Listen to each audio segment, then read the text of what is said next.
Bonjour.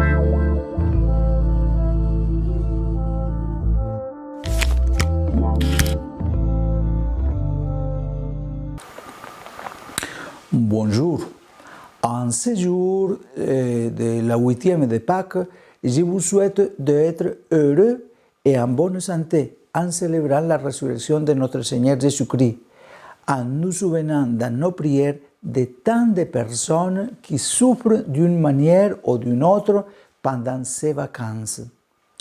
Aujourd'hui, sous forme de pilule, implorons le Saint-Esprit de comprendre les choses de Dieu.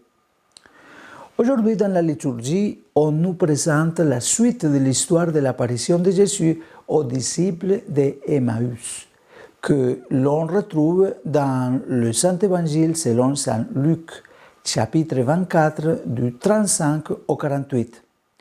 Je vous partage ce texte avec vous aujourd'hui. En ce temps-là, les disciples qui rentraient d'Emmaüs racontaient aux 11 apôtres et à leurs compagnons ce qui s'était passé sur la route et comme le Seigneur s'était fait reconnaître par eux à la fraction du pain. Comme ils en parlaient encore, lui-même fut présent au milieu d'eux et leur dit : « La paix soit avec vous. » Ceci de frayeur et de crainte, ils croyaient voir un esprit. Jésus leur dit : « Pourquoi êtes-vous bouleversés et pourquoi ces pensées qui surgissent devant votre cœur ? Voyez mes mains et mes pieds, c'est bien moi. Touchez-moi, regardez. Un esprit n'a pas de chair ni d'os, comme vous constatez que j'ai un nez. Après cette parole, il leur montre ses mains et ses pieds. Dans leur joie, ils n'osaient pas croire encore et restaient saisis d'étonnement. Jésus leur dit : « Avez-vous ici quelque chose à manger ? » Ils lui présentèrent une part de poisson grillé qu'il prit et mangea devant eux.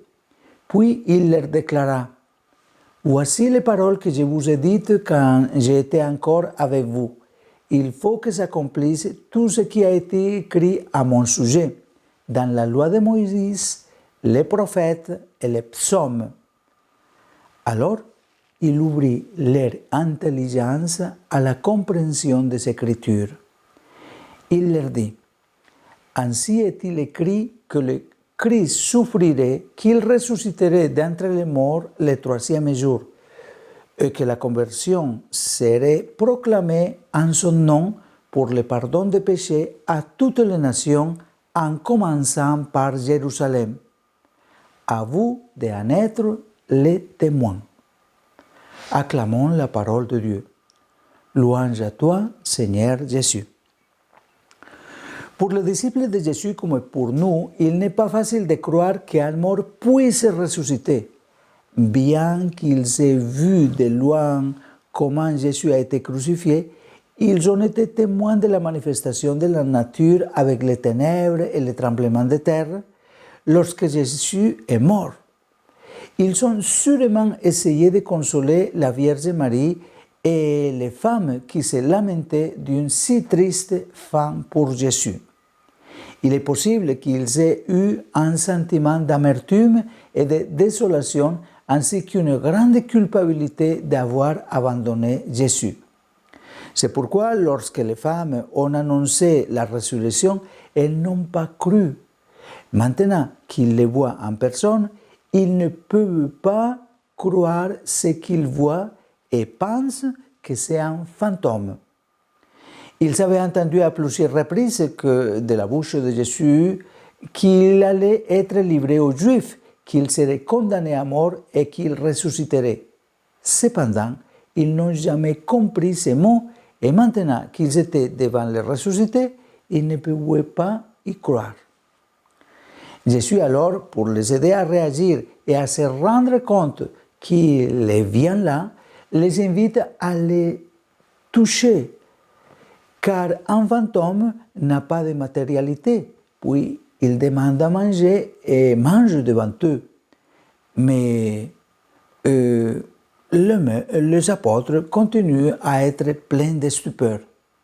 C'est pourquoi la dernière chose que fait Jésus est qu'il les transmet son esprit et pour qu'ils comprennent le but. Et c'est Saint Luc qui nous raconte, comme on l'a écouté, qu'alors il ouvrit leur entendement pour comprendre les Écritures.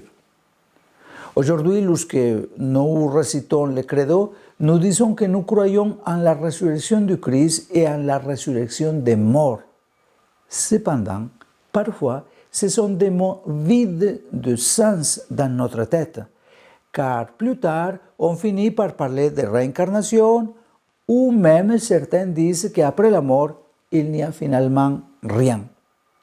C'est pourquoi aujourd'hui, nous devons implorer à Jésus ressuscité d'ouvrir notre intelligence avec son Esprit Saint, afin que nous comprenions les Écritures, afin que nous comprenions les choses de Dieu et que nous les mettions en pratique. Étant vraiment conscients que nous sommes destinés à la vie éternelle en Dieu, nous pouvons vivre plus sereinement et avec un objectif clair, vivre un jour définitivement en Dieu.